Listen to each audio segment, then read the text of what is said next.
building equitable small business ecosystems and driving inclusive growth. Earlier this month, you may have noticed that in partnership with Uber Eats, Visa, and Streetsense, we launched a comprehensive toolkit aimed at helping restaurants and bars thrive during challenging and changing times.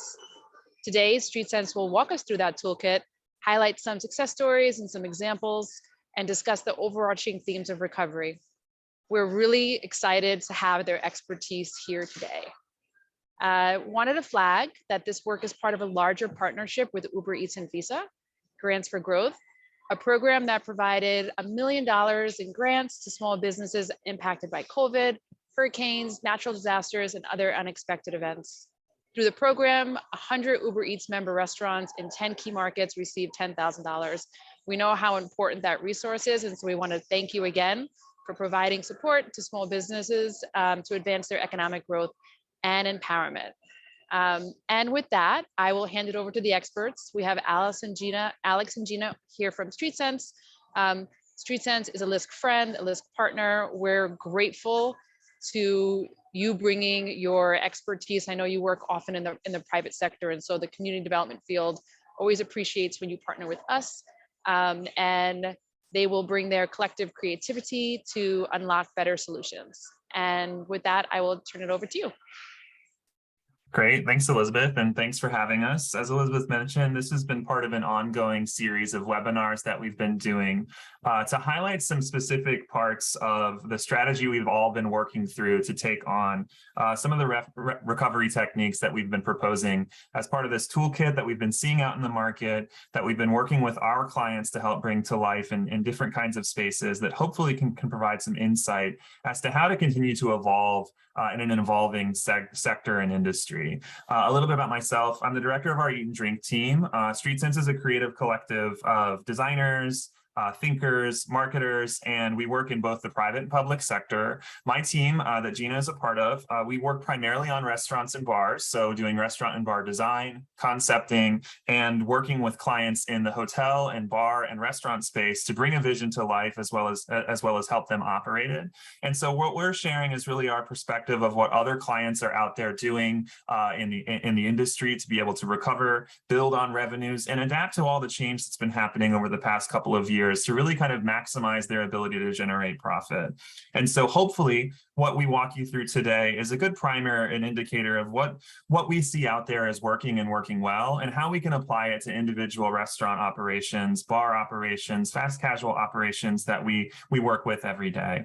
I come from independent restaurants, and I ran a chain of 25 fast casual restaurants across DC, Maryland, Virginia, Illinois, and worked on several other concepts in California, Florida, New York, and today I'm running a team of strategists, including Gina, who again work for hotel restaurants, restaurants and bars, and independent operations across the country. I'll let Gina introduce herself, and then we'll dive into what this toolkit is all about, how to best access it, and how to put it to work to actualize and bring to life some recovery techniques that we've seen that have worked out in the market, and how you can apply them to your individual spaces and learn more to actualize some of these ideas to your own operation. Thanks, Alex. As he mentioned, my name is Gina. I am here on the Streetsense team. We partnered with LISC, Uber Eats, and Visa, I'd say around mid-2021 to start building this toolkit. As you recall, the pandemic had been going for over a year at that point, and we were really set out to build this as how can we help restaurants recover. And it became clear that as we started building this comprehensive toolkit, of course, it applies to some of the challenges that we face from the pandemic, but it really could apply to almost any other challenge that you will at some point face. It's really about, if you take anything away from this, it is about thinking outside of the box, thinking creatively, but not necessarily reinventing the wheel, but instead using that wheel differently.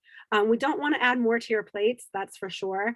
But we just want to help you look at things differently and provide examples and resources for if you have a nugget of an idea, if you have something you've been wanting to try, to give you that confidence to try it and to give you resources of people who have been there, who've done something similar, and who are doing it well. So the overarching toolkit that we built has 7 chapters. Each chapter is designed to stand on its own, as we don't expect you to have time to read this cover to cover by any means. But they all have the same layout and format so that you can easily jump in and jump out, read whichever chapter applies to you at that time, and use that as a resource for yourself. Also mentioned, we did 3 previous webinars that are more of a deep dive into some of these specific areas. And we will mention those. I'll touch on those throughout this, but also we will send you a link in this chat when we're done, as well as in an email that you can access all of these webinars, because those really take a more of a deep dive. And today we're going to look at the toolkit as a whole and then how to use the toolkit. So as I mentioned, there are 7 chapters. Each one of them has a topic overview and then an in-depth look at anywhere from 2 to 3 subtopics that support that topic. There is corresponding calls to actions that you could theoretically print out that page from any chapter and use it almost as a step-by-step how-to guide to-do list. We really wanted to make this bite-sized and actionable for you. Each chapter also has an example case study where we highlight a small business practicing what we're talking about in the chapter and practicing it well. And then there's an additional list of examples that we don't go into as much detail about, but it links out to those businesses and you can explore more on your own, on your time and how much interest you might have. And then finally, the last page of every chapter in the toolkit has a complete list of resources. Excuse me. And these are what we use to build the toolkit, as well as what we share with our clients on a day-to-day basis. So like I said, we really hope that, of course, this was born out of the pandemic, but we hope that it's a bit evergreen and that we can use it moving forward for any time you're kind of in a rut and you want to start to look at things differently and seek out more resources to help.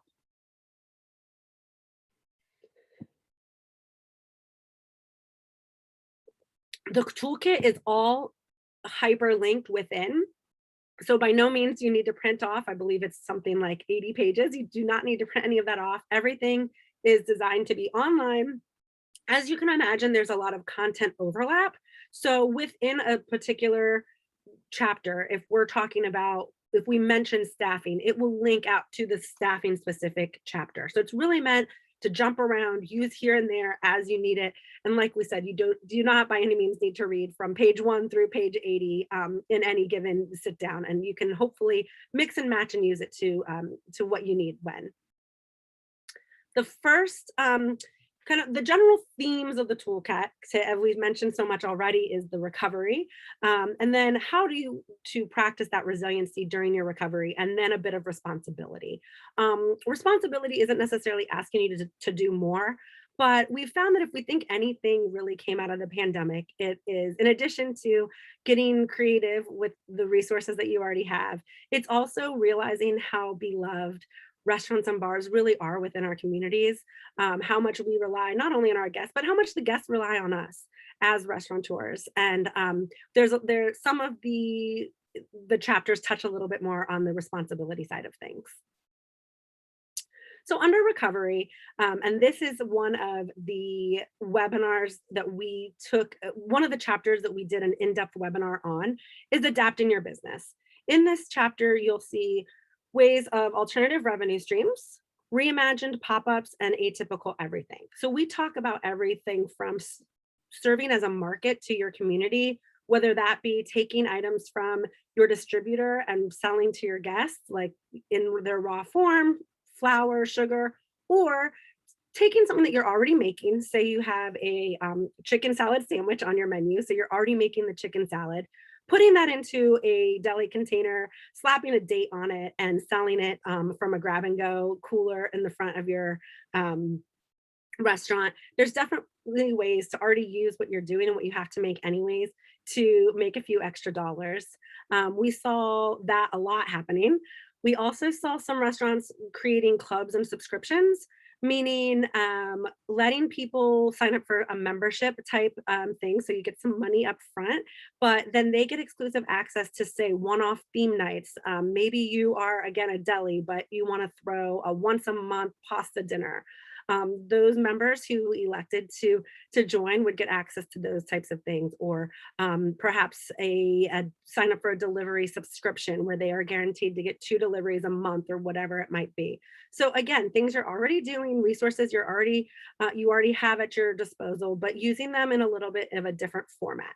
The same goes for lifestyle curation, meaning we've seen restaurants taking their playlists, which they might always have playing at their restaurant, creating a Spotify playlist with it, and then just simply telling guests about that playlist so that they can enjoy it at home while they're eating their takeout, and just recreating some of that restaurant atmosphere that they love so much in their own home. Excuse me. Likewise, reimagining the idea of a pop-up, looking at partnerships. So seeing what you bring to the table, what you have that maybe someone else doesn't have, and what you're looking for, and partnering up with them. For instance, we saw a couple of different restaurants start doing deliveries outside of their normal delivery area and making it a once a week thing. So there's a pizza restaurant in Baltimore, which is about an hour from me, but it's such good pizza. I'm not normally in their delivery range, but once a week on Wednesdays, I know that they are going to be doing a drop at the local elementary school near me. So as long as I place my order by a certain time on Wednesday morning, I know that they're bringing it to me and I just have to go up the street to the school to pick it up. There's ways to partner with people in a closer area, so you could use some of their delivery people. It's really about talking to those around you, seeing what they're doing, bouncing ideas off of each other, what they need, what things you can fulfill, and really taking the best practices from those around you and figuring out how you can make this work for you. Likewise, with ghost and mini kitchens, everyone has a time where they're not using their kitchen per se, and maybe you want to start doing, if you do dinner service only, perhaps offering 1 to 2 menu items or off menu items, even better, that are for delivery and takeout only during lunch. We will talk about that in the next slide a little bit more, but in our case study. Or a lot of people during the pandemic, followed their passion and started baking beautiful pies, but they can't make it out of their home kitchen. They need a commercial kitchen. They certainly would be willing to rent some of your kitchen time when it's a downtime for you. So again, you already have the kitchen there. Why not get some money out of it when you can? And then atypical everything, I talked a little bit about the different types of deliveries, but as far as day parts go, we even found a restaurant in New York City that looked at their numbers and realized it made more sense for them to close on weekends. So they are only open Monday through Friday. They are able to offer their management a 5-day work week, which is pretty unheard of in this industry. And they created a bit of exclusivity with now it only being open 5 days a week. So again, it's about looking at what's working and not necessarily doing more. In this case, this restaurant does less, but it's more quality over quantity. The case study that we highlight in the chapter for Adapt Your Business is about that ghost kitchen that I talked about. So this is appropriately named Ghost Burger. There's a Mexican restaurant here in DC that the chef and owner has just always loved burgers and cheesesteaks.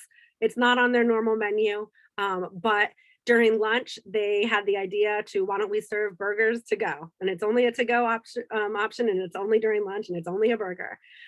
They came up with this idea, and within 2 weeks, it was in operation.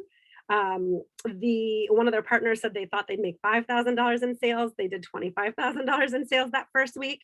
So they have continued to do it. I actually, as an update, I believe they've shut down the Mexican part of their restaurant to concept and to have a new idea. And in that time, they are still doing their ghost kitchen because it's easy to operate and still has some money flowing in. So again, it's about adapting, it's about changing, it's about looking at things differently. And if you take anything away from the toolkit in general, that's what I hope that you would, is just about getting creative with what you already have. That's a good segue into our physical space chapter that Alex is going to tell us about a little bit more. Sure, yeah, and actually, it's funny. Just last week, Espita reopened as Ghost Burger, and they're now a full-on burger concept. So it was an idea that was so successful that they ended up pivoting their entire concept once they found some help to do that. And now they're opening a second location that is now dedicated to their Mexican concept, and they're continuing to build their Ghost Burger delivery service, and now with a brick and mortar. So a very interesting case of having an idea that works so well as an adaptation to really then become something that was the permanent way that they're operating. So looking at some physical spaces and thinking about how to adapt those, we have a full chapter about how folks out there in the industry have really utilized additional spaces that are available to them because of the changing nature of the real estate market, and thinking about what spaces are now open that weren't before, what markets are available that may not have been opportune for restaurants previously, and that landlords can be more generous when they know that their ask is more challenging for them to be filling a space, and taking on non-traditional spaces and utilizing additional unused spaces can be a way for operators to bring something to the table that landlords and developers don't have themselves. We're seeing a lot of conversions of outdoor spaces into more semi-permanent to permanent indoor-outdoor bars. And we highlight a lot of examples of how people have been successful in really building up outdoor space that starts to feel like indoor space, and leaning into the investment of the property that they make on the street itself, as well as creating spaces that are unique both inside and outside seasonally to do and activate different conceptual work streams within them. And I think some of the case studies in there are really interesting in thinking about how concepts have really adapted from first being just sit-down dining room restaurants to now being more of a bar environment, because they've been able to create a different kind of experience outside because of the licenses that they already possess. You know, taking a look at the inside of the establishment and thinking about how to really thoughtfully stage, you know, this delivery boon has been something that has been great for keeping restaurants afloat, and also challenging to be able to execute within our existing spaces, many of which were designed to be sit-down restaurants or even quick-serve restaurants, but prioritizing the people inside the store. Thinking about how to lay things out now, we understand that people's dining habits really have changed, their guest journeys have changed, and thinking about how to modify our restaurants to be able to serve that more permanent change rather than a temporary fix, and being thoughtful about it. And we provide some examples of how to do that, as well as how to think about how to make sure that what's making you the most money is also prioritized in your space. And then, as I mentioned before, thinking about real estate and working through the opportunities that are available for smaller footprints, and thinking about downsizing operations with a less of an emphasis on inside dining and in dining indoors, but more of an emphasis on delivery area and the opportunity to be able to leverage to go. Shifting opportunities to spaces where restaurants used to not be present, like old retail spaces, old office spaces, storefronts that are adjacent to other retail areas that used to be retail but now don't have a home.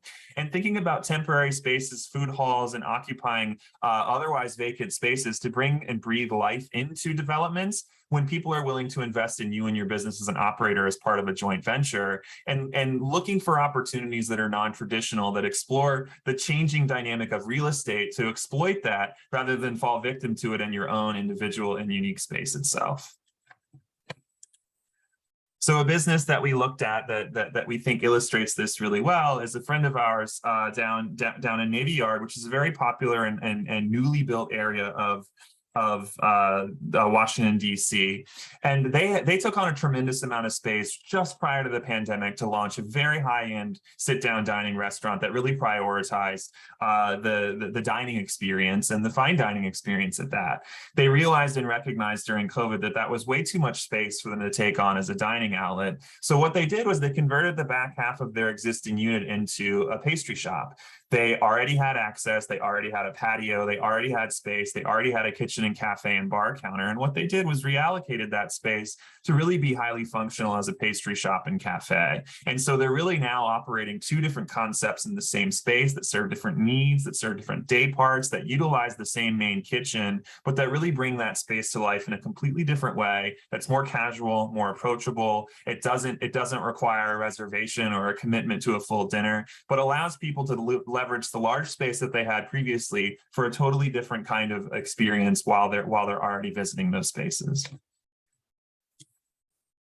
Resiliency. So thinking about how we can adapt our businesses to really think about how to make sure that other changes that come as the industry continues to evolve and change, and as we're all meeting different labor constraints and economic constraints, to make sure that we're prepared for the next time when things become more difficult or when the economy takes a downturn. So the first thing we like to cover is menu engineering, and we did a full webinar on this. And what we really like to do is educate people on the way to approach their menu to make things the most profitable. So there's a little bit of menu psychology in that, and we have some great resources in the toolkit on how to look at your menu as a consumer, as well as how to use some tips and tricks about menu design, menu orientation, menu layout, and really thinking about how to work through your PMix and understand what's moving, what's profitable, what's moving and profitable, what's moving but not profitable, and what's not profitable and not moving, and how to react to those different decisions, as well as engineer your menu to be most profitable as well as most marketable. We also take a look at the difference between online menus and how they're presented online and how consumers look at them online, as well as in-store menus or on paper menus, and how they're different from a design perspective, a layout perspective, as well as from how a consumer looks at them and how they analyze the decisions that they need to make and place orders. Some additional considerations we dive into are about pricing and how to appropriately price your items commensurate with your costs, but also commensurate with the costs that are often externalized when thinking about menu pricing, such as difficulty to execute and the amount of space that something takes up and the number of steps, touches, or turns that it requires. From a meal format perspective, we share some ideas and thoughts and examples of people that have changed their format of their menu, going from a la carte to meat plus two, going to a more build your own concept, or reverting from a build your own to do more of an a la carte experience, and thinking about the appropriate format for your space, for your concept, and for the places that people are consuming your product most, whether it's online, in-store, or a combination of both. And then finally, menu layout, which we touch on again, both in the online point of view and an in-store point of view. How is it categorized? How do those categories change and need to be different for online versus an in-store consumer? And how to really dive into the details of setting up your menu to be successful. And I would highly recommend looking at some of the resources that are contained within this chapter if you're at all struggling with thinking about how to make a profitable menu in addition to a delicious one. So a couple of examples that we can bring up just to share someone who's really taken an approach of having online versus in-store, those experiences be very different, but sharing the same competency and concept vision, which is the Publican in Chicago. The menu on the left is how the guests experience it in the dining space, a somewhat traditional menu: oysters, charcuterie, meat, bread, vegetables, seafood, appetizers on the left, breads, appetizers on the top, mains in the middle, and all the way on the right side, you have your full entrees. And it's really well categorized, and you flow through it like a standard restaurant menu. However, their online offering is pretty radically different. They only have 3 categories, so they don't offer all the things that, 1, don't travel well, like oysters, 2, that require a very complex and difficult operation to do in store, like bread and bread baskets and picking from the things that are fresh and change every day from their providers, and 3, that don't confuse the consumer so they don't lose sight of all the offerings on hand. They also do a dinner for 2 program. So they just have 3 sections of their menu: beverage, a la carte, and then dinners for 2. So they've really taken a completely different approach online than they have in store. And rather than replicating their in-store menu directly online and then just removing some items that maybe don't travel well, they've re-engineered the format to really work for how people order online, whether they're just looking for a simple dinner for 2 option that really kind of combines some of the best that they do in store by offering some of their appetizers, mains, and vegetables all in one dish, or doing a full a la carte program where they've really pared down their menu to what travels well and making sure that it's easy so people don't get decision fatigue and aren't looking at it in the same way, knowing that they're looking at it on their phone, on their iPad, or on their computer, rather than on a paper menu with a server walking them through how exactly to order and interact with that menu. So tech and mobile, there's been a lot of innovation in the space, but it creates a lot to balance and juggle. So we create some chapters that really, we think, dive well into the resources available for understanding the digital ordering platforms and how to best leverage them to work for you, when and how to bring QR codes into your establishment thoughtfully without completely alienating the guest from the experience, and how to really kind of take something that was, dead on arrival a couple of years ago before the pandemic with QR codes and really didn't have a lot of attraction and adaption, but make it work for you now that people are so familiar with using them, and how to set it up well within your establishment to make sure that as this technology has sort of evolved from what it was before, and people's use of it has evolved as well, and guests are really familiar with how QR codes work. So putting them to work for you after people have become familiar with that behavior, and making sure they're in the right spaces, in the right places, and providing the right kinds of activities we talk a lot about. We talk about automation as well. Labor has and always has been a difficult constraint for all of us in operating our businesses. Looking at some technology evolutions that have happened in self-service, as well as automating some of the inputs. So all of the incoming orderings present a challenge. There are different platforms, there are different ways to engage with those people on those platforms. There are different service providers for delivery as well as for to-go and online ordering. We try to provide some resources to help you cut through all that and think about how to best organize your technology so that it's working for you, and so that you're pushing information out, but having a single space to be able to interact with it, rather than things coming into you and having to manage all that chaos. And then thinking about loyalty too in this age of automation, and how we can really leverage loyalty to replicate some of that in-store experience where you know people's names and faces, and you treat people that are regulars with a certain sense of hospitality, but doing so in the digital space through email marketing, as well as understanding customer data. And part of the best part of all this technology coming to us is the ability to understand who our guests are, what they order most frequently, and how to get back in touch with them so that you can use the platforms that are already in your store, your POS, your online ordering systems, to really build a marketing engine that leans into loyalty and provides people that already love your establishment with something that's going to help continue to feed that need. As an example, we really love the Lucky Cat Vegan, which is an Uber Eats client that really kind of worked with Uber Eats algorithm to understand what works, and recognize that there wasn't a vegan concept in the area that they were servicing, because they were looking at all the different data available from their Uber Eats platform, what was popular on their existing menu, and then built a whole concept around it. Because it turned out that within a 5-mile radius, people had been searching for plant-based, for vegetarian, for vegan. They were able to get that from the Uber Eats platform, and then think about how to create a concept that was tailor-made for what the community was looking for in that space, and really kind of using data to actually inform conceptual decisions before you're even making them, and thinking about ways that you can use data in your own restaurant to be able to make sure that things that are maximally profitable are also maximally profitable. I'll turn it back over to you, Gina. Thanks, Alex. I know we are flying through these, and so I just want to drive home that we go in much more depth in all of these chapters in the toolkit, but just to give you guys an insight on what we have in the toolkit.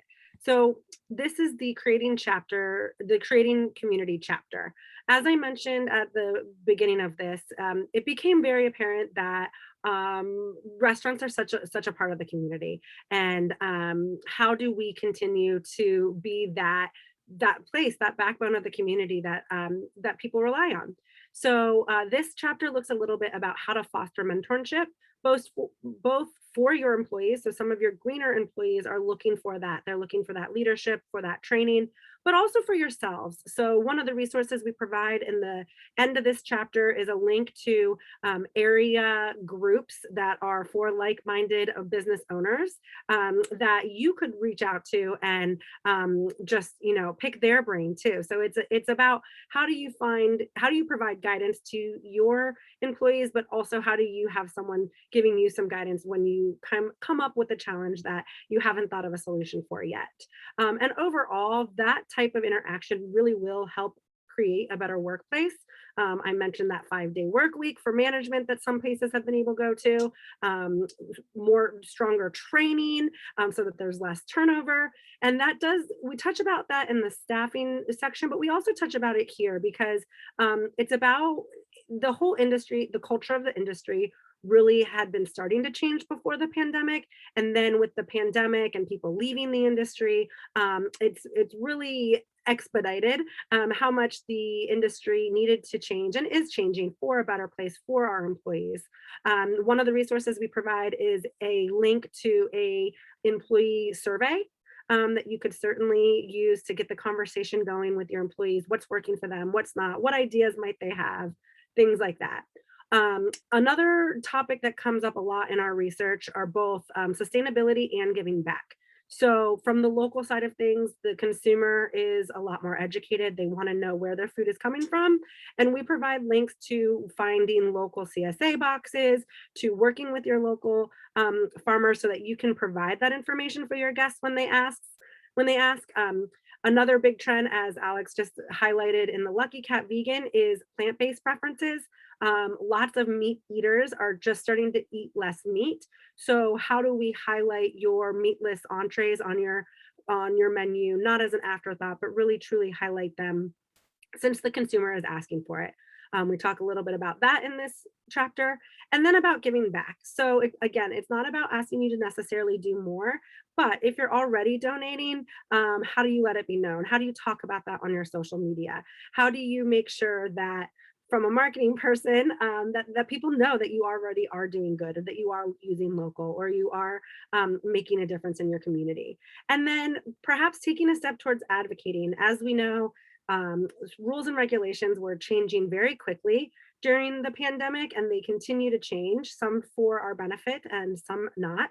There actually was a restaurant owner in Northern California who wanted to ensure that some of these alcohol and outside dining rules got to stick. She took it a step further and ran for office in her community and actually won, and is really a great advocate for restaurants in the community. So we touch a little bit on that in this chapter, and we go into how you can continue to make calls to your local government and things like that to make sure that the laws that they are making are ultimately working for the restaurant industry.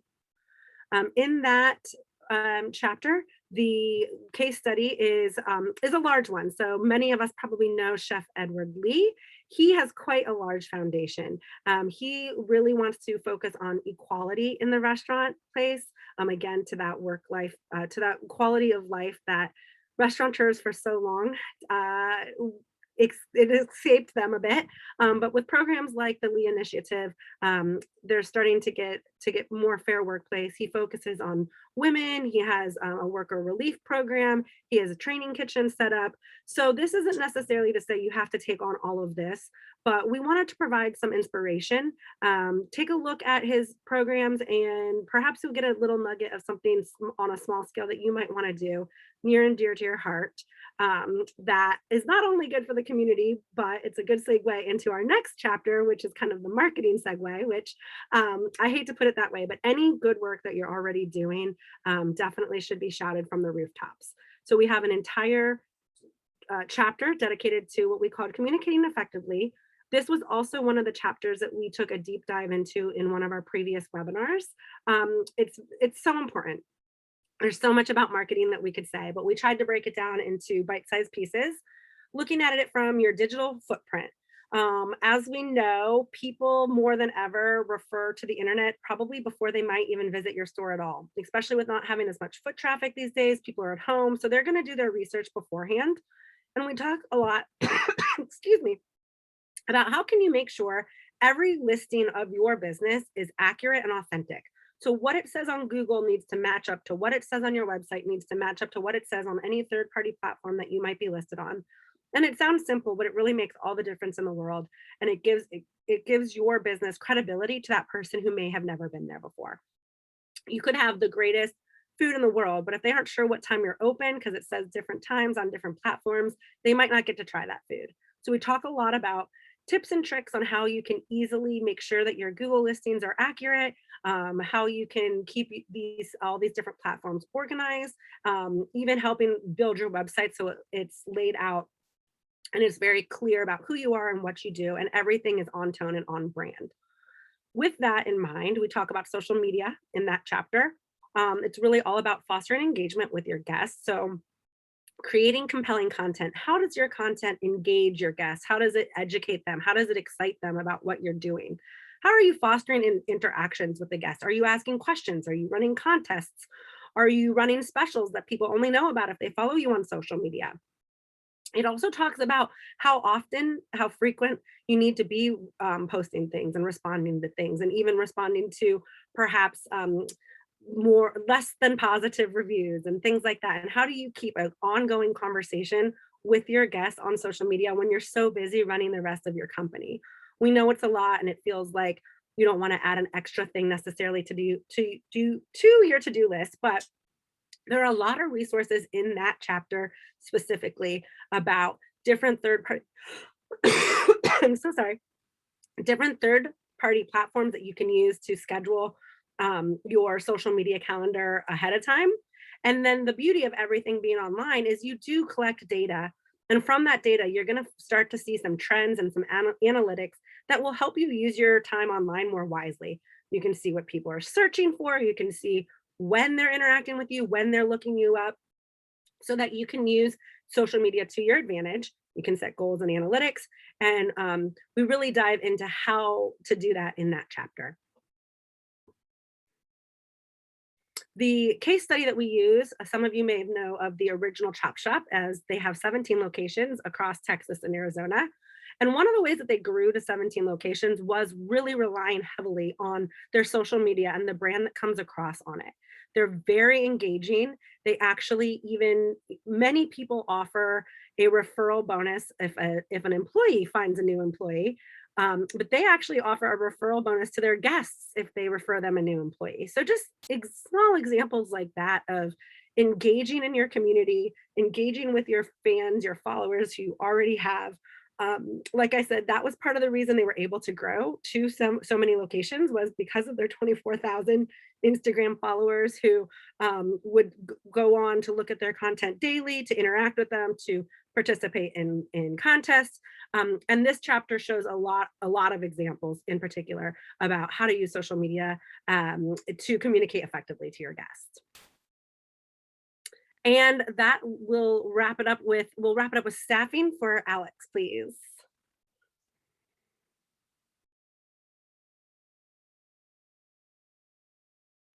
You're on mute, Alex. Oh, sorry about that, guys. Well, and thanks for passing it back over. And this is the last sort of overview of some of the content that's in the toolkit itself. And I just want to step back and reflect and recognize again that all of this content is available in the toolkit, and we're covering a lot of different ground here in the webinar itself, but that each one of these has full detail, has links to resources to actualize. And back to the original topic up front that Gina covered, the idea would be that you're able to download the toolkit, and if any one of these topics interests you, that there's a full field of information available to you on who's doing it, what examples are there out there that are working and doing well, tutorials and links to other resources of how to learn how to apply these to your own business, as well as calls directly to action on how you can bring these ideas to life within your own four walls, or indeed online. And lastly, there is of course staffing, and we provide resources in thinking about sort of the new dynamic of staffing and hiring and training, and really some soft skills in establishing a cultural fit and how to best bring that to life, and some resources to help to provide doing that. Similarly, thinking about how to create front of house and back of house crossover, and really create a very svelte but well-trained operation where you have people that perform different tasks and different functions, but really feel like they're invested in the entirety of the operation and not just one piece of it. And we have some tips, techniques, and resources on how to bring that to life. We also have some thoughts around navigating shortages and thinking about how to use hours of operations and things like your business, and modifying its stance on, how you deal with customer interactions, and making sure that you're really well training your staff to deal with more complex and difficult situations, such as a difficult customer, or customers that want to overly customize their meal, or who don't understand exactly how to engage and interface with your business today as things change. We also talk a lot about pay structures and thinking about how to introduce new ideas from other industries into the restaurant industry, such as profit sharing and revenue sharing, and how that's worked for other people, and thinking about how to staff their restaurants with more empowered employees that really think about the life and health of the business as much as a job as a paycheck. Thinking about tip versus non-tip and how to help navigate some of the changing dynamics with that from a regulatory perspective in some markets, but also as the industry changes and thinking about how tips and tip outs are done, how does that apply to your individual business? And do you have the right practices in place to make sure that you're appropriately compensating your teams? And how are other people doing it out there? We also take a look at benefits, applying those, finding resources for understanding them, finding tools for making sure that you're able to offer both the legally required benefits that are imposed upon us by the local regulations, but also benefits that can help put you a step above your competitors when recruiting for a really challenging workforce, that can help put you ahead of other folks that are competing for a small and dwindling labor pool, to make sure that your place of employ is absolutely the best place to work. And we provide some links and resources on how to understand that, how it applies to you, and some tools on how to bring those to life. Lastly is an example of someone doing this with Call Your Mother here locally, who has really leaned into employee benefits to maintain and retain their workforce, and has really invested in a smaller workforce that's doing more for them by amping up the benefits that they're able to provide for people.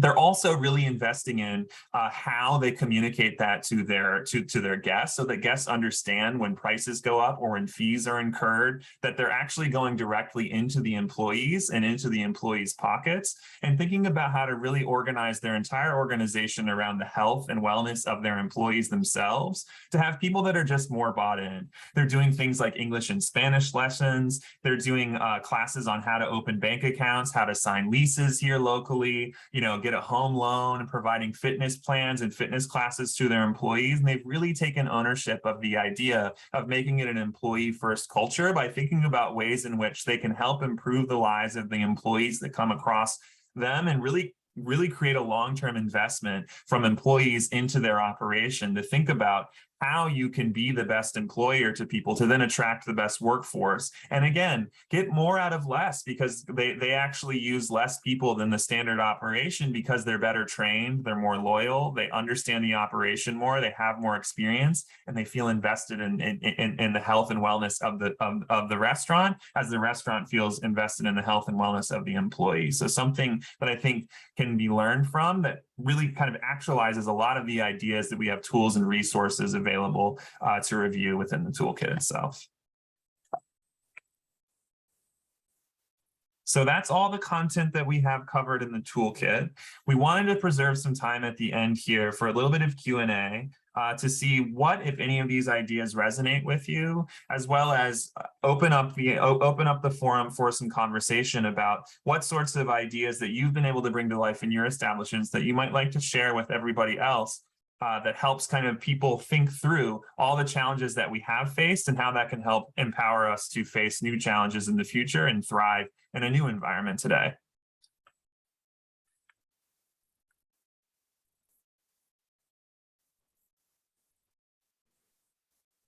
And if we don't have anyone who wants to ask questions directly, we are accessible. Everyone at LISC has our information, and we would be glad to take questions offline. I think a lot of questions would probably be answered if you haven't taken a look at the toolkit, within the toolkit, or within the previous 3 webinars that we did, but we are always available if something comes up after. I know this was a lot to digest. We threw a lot at you very quickly. Can you give any suggestions on how to take a home ran business into a more commercialized business?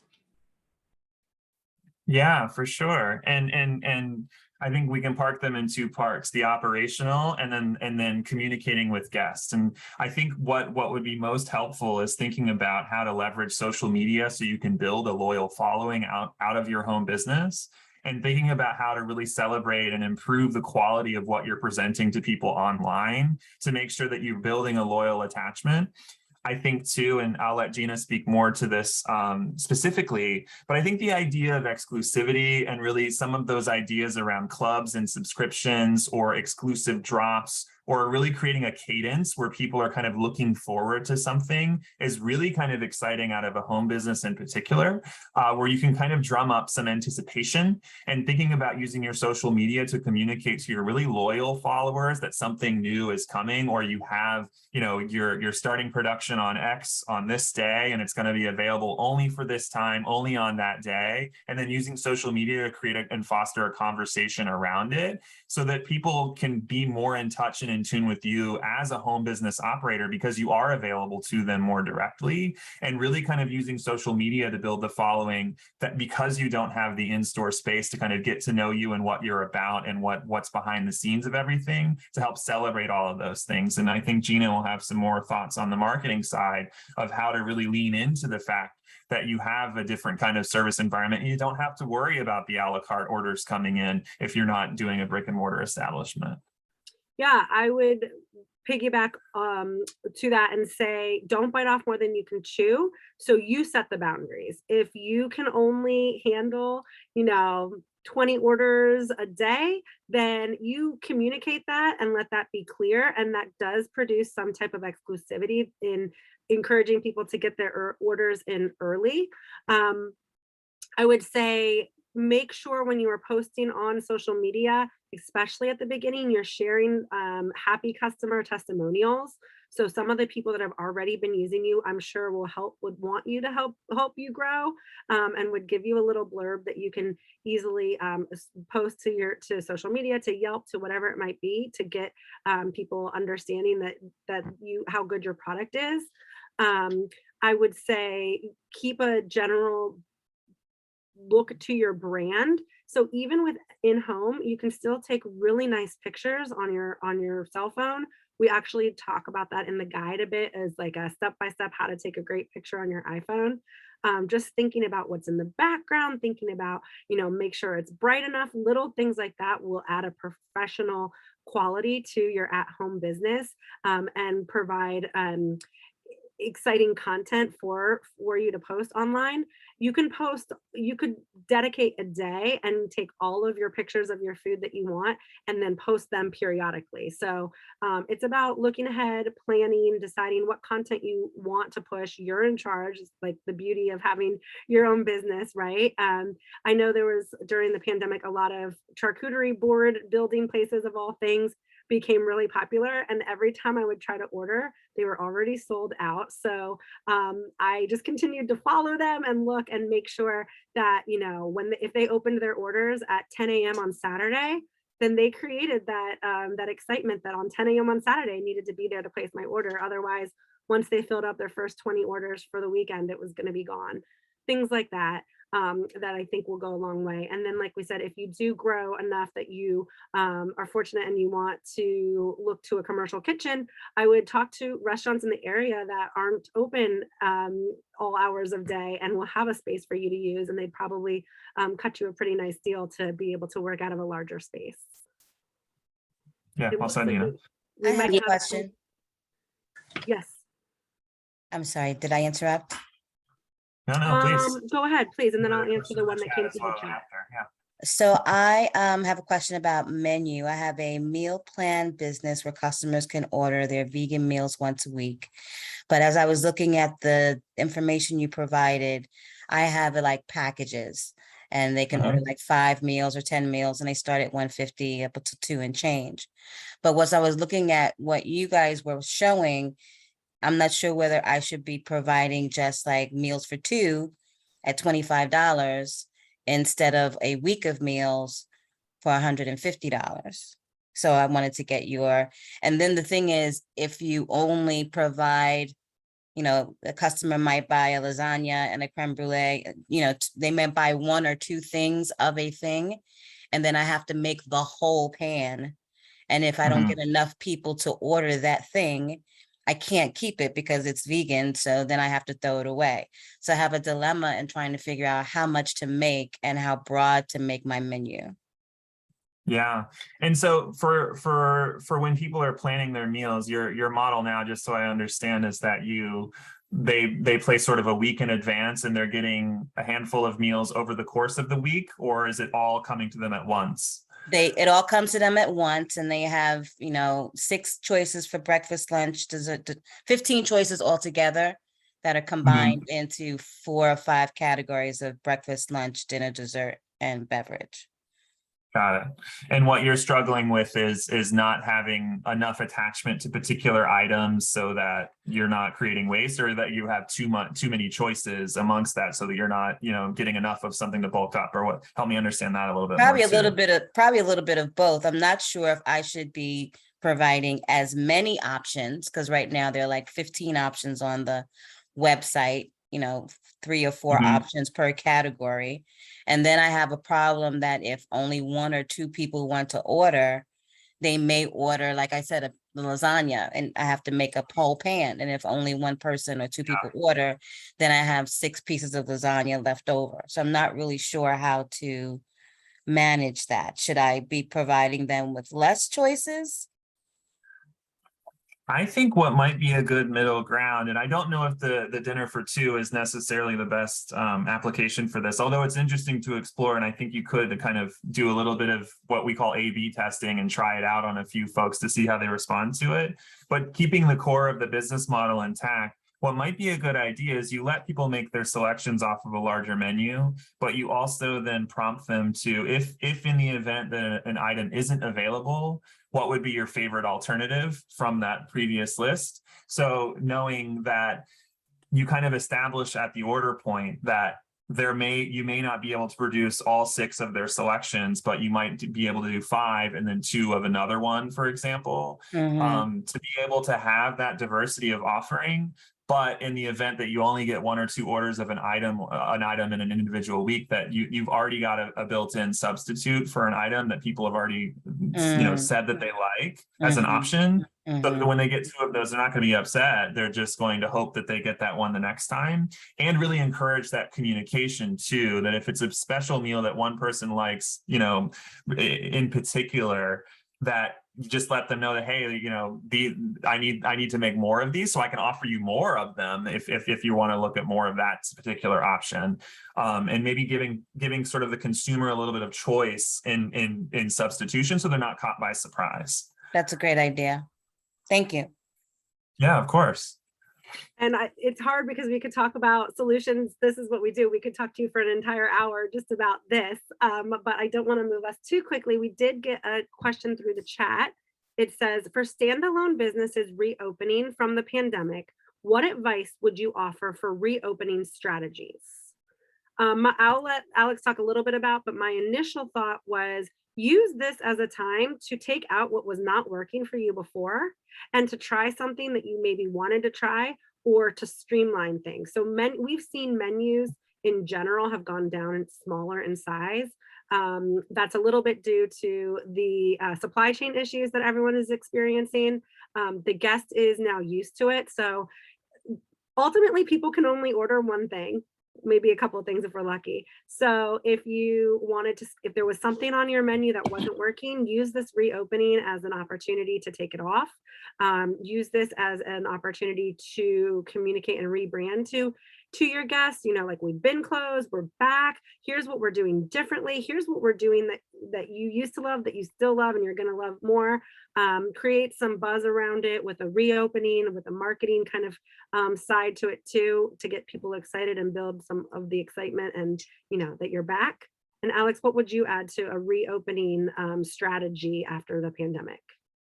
If I may, before Alex gives his, so I'm the one that typed the the question. My name is Renee. So mine is a little different. My restaurant is Caribbean, Trinidad and Tobago to be specific. So while a lot of people are familiar with Caribbean restaurants, there are specific targets within the Caribbean that I target for me specifically because there's a market for it, right? So I live in Charlotte, North Carolina, and my issue was that it was twofold. One, my location was too small, and the regulations that came about because of the pandemic, employee size versus the size of the location played a major part. And so therefore I had to close because of course I couldn't meet that because I literally had a little hole in the wall. That being said, I have a larger space now that I'm reopening, and space won't be the issue. My demand has not gone away because my customers have literally been hounding me online, Facebook, Instagram, our website. When are you open? When are you open? So that's not the issue. And when we were open, we had lines out the door because we were so small.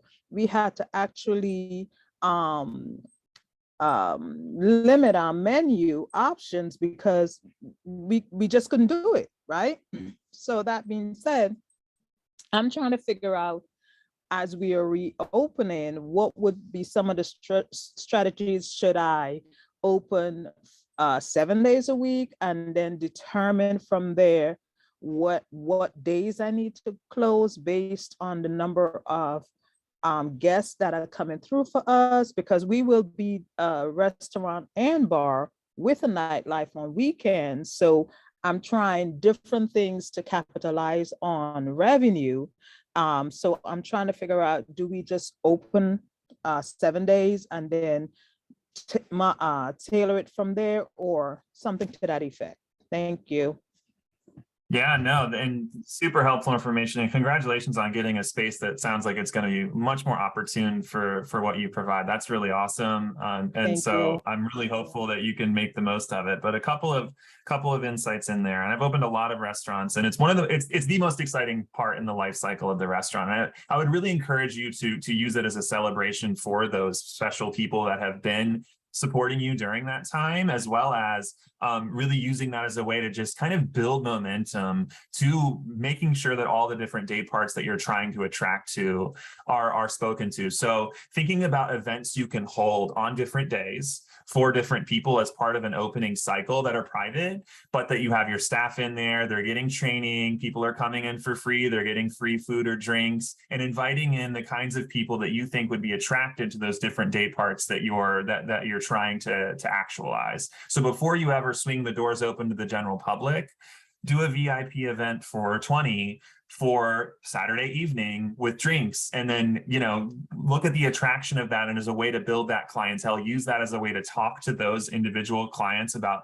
what they're looking for, and have them feel special and part of, oh, this is my Saturday evening place. Similarly, if you're thinking about opening Monday for lunch, then do an event for that crowd too. Maybe it's a work event that you have, hey, we're going to provide lunch for your office today.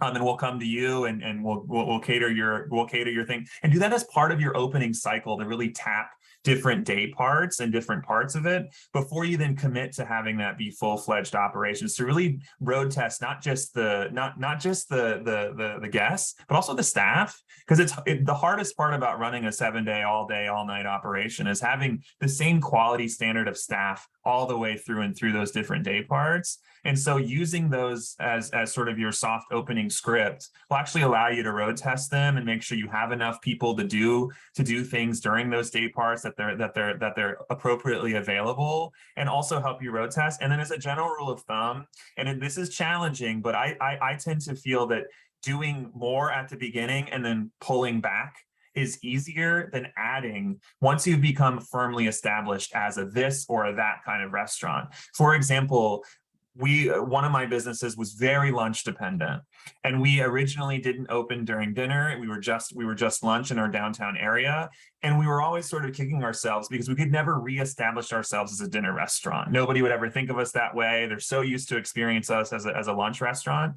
So for other openings, we would always try to maximize the day parts and then pull back from there when they're not working, because you get a chance to road test it, you get a chance to feel it out, and you make a business decision based on the opportunity that's available versus trying to add something that you're not already seen as doing before. Alex, we have someone raising their hand and I want to get to them. I know we are coming in on closing time, and this is so great to see people with questions. Do we want to, let me see, I lost we can take one more. I lost the person that was raising their hand. Oh, no, it was me. Hi. I lowered it. I didn't know if it was time. So this is actually the first time I've ever asked a question on Zoom. Go for it. This is the first time I've used Zoom, actually. So, but thank you all so much. And I missed the first 20 minutes. I was trying to get everything done, but we actually just received word. We're a small town cafe. Our population is about 1,300. We're in a super rural area. We depend a lot on area farmers, to keep our doors open. And we've been around since '88. In short, our restaurant needs a lot of work as far as structure. And we received an estimate, and it was just going to be way too much. It was unfortunate. We were going to have to close our doors. It was so sad. Anyway, but that's not the case anymore. So we had someone plus us, and is going to donate the roof of the cafe. So that's about 20 grand. And now we're just looking at, putting together a package so we can go out and, get a few bids. We're getting a little bit of economic development money from the city. So, and I'm sorry, this is super emotional. I just got the word. That's why I was late. Congratulations. That's fantastic. Thank you. Congratulations. Thank you. It's just been such a rough ride, but all of this is for the benefit of my mom. So she has the story as an immigrant. She has the brand, as as far as being the staple here at the local cafe and the surrounding communities. But what I need now, she hasn't gone up on her prices at all since the pandemic. So we need to restructure everything as far as marketing, pricing, what little I was able to catch. I don't know what to do now. I really don't. I know that there's opportunities maybe with the construction side of it to go in for grants through the SBA as far as making your business a little more green. But this is really an opportunity for us to not just reinvent ourselves, but just expand on the brand that we have and just make it tighter. And as y'all mentioned earlier about, having a select few items and being really good at, those, just streamlining everything. This is our chance. And it's our only chance. And I don't know what to do. Yeah. Well, I think, first of all, congratulations again. I think that's what welcome news and perfect timing. That's so fantastic. And I'm glad we were all here to experience that with you. That's really why we do all of this. So that's absolutely fantastic. I think what would be really helpful, and I do think the toolkit has a ton of information that can be useful, but I think the two most important pieces would be to take a look at the menu engineering chapter. And look through some of the resource links that are in there, because there are some really great work kits, and I'll actually link to one in an email follow-up to this one that can help you frame up your menu and look at it side by side and kind of rank and categorize them from a price perspective, a profitability perspective, and a popularity perspective, and apply some sort of kind of scientific analysis to it. Now that you're not running day to day, you can kind of step aside and say, okay, what's working for me and how is it working for me? Am I getting people talking about this? Is this something that people love and I know that they're really attracted to? Is it making me money? Is it both? Is it neither? And using those lens of analysis to pare down your menu and make sure that what you're offering is working for you. And I think that chapter will be really, really helpful in the links within it to do a menu engineering course that I can link to. Okay. It's from an outside provider, but it I think is a really helpful way to start to think about the economics of a menu itself and thinking about pricing and price pricing structure and strategy, and understanding how it not just relates to food costs, but also to opportunity costs and what it takes to make that item, and how it works for you in other ways too, because not all items need to make the same amount of money. Some can cost you more, but they do more for you. They do more work for you because people like to post about them, or you like to highlight them, or they're just really good representatives of telling the other piece, which is your brand story. And I think looking at the creating compelling content chapter, and there's a similar link there about creating social media posts with your own resources with an iPhone or Android phone, how to set it appropriately and create, like, compose just interesting pictures. And I think for you in particular, going behind the scenes and talking about how to tell that story of your mother and some of the challenges you faced in bringing this back to life. I think people want to hear about that as this is coming to an opening and coming to a head. They not just want to hear about, you know, the challenges that you're facing to get things up and running, but also the backstory about why this was built in the first place and what's made it such a success, and using this as an opportunity to remind people about what's so important about your business. You got the passion for it, so go and tell that story online. I think would be a really helpful way while you're waiting for this new roof to be able to bring that to life. That's what I was going to add. And you have a beautiful story, but I suspect probably everyone that has called in here has some type of wonderful story about why you love this business, why you got started, and why you put in literally blood, sweat, and tears into this industry. And so we always tell all of our clients, be authentic and show that story. People want to know that. They want to know you. They want to support you. You clearly come from a very supportive community, which is you're a step ahead. That's amazing. So give thanks where thanks is due to the people who have helped you. But I suspect the more people hear not only your story, everyone's stories on this call, the more they're going to want to buy from you and spread your word and say all of that. I actually think that's a nice sentiment to end on. I hate to rush everyone, as all of your questions are so important. Elizabeth put in the chat her email address. Please reach out to her if you have specific questions that she can get to us, or it sounds like she can also connect you with other partner resources within your communities. There's so many. I wish I wanted to answer even more questions. This has been great to know that this resource hopefully really will be help your businesses. I want to come to every single one of you guys and eat there. But thank you for listening, and thank you for engaging with us. And we will happy to answer more questions when we can.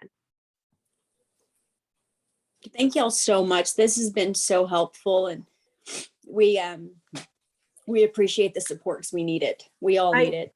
I think also one of the last things, and I think Elizabeth touched on this at the beginning, is there's another grant that is being offered.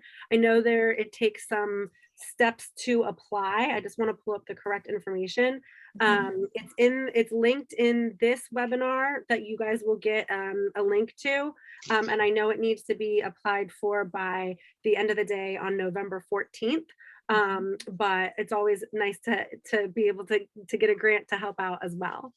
We'll include a link to that in the follow-up email as well. Thanks, Gina. Thanks for providing that info too.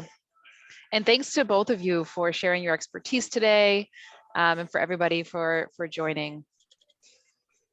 Thank y'all so much. Thanks, Thank you. Bye. Thank you.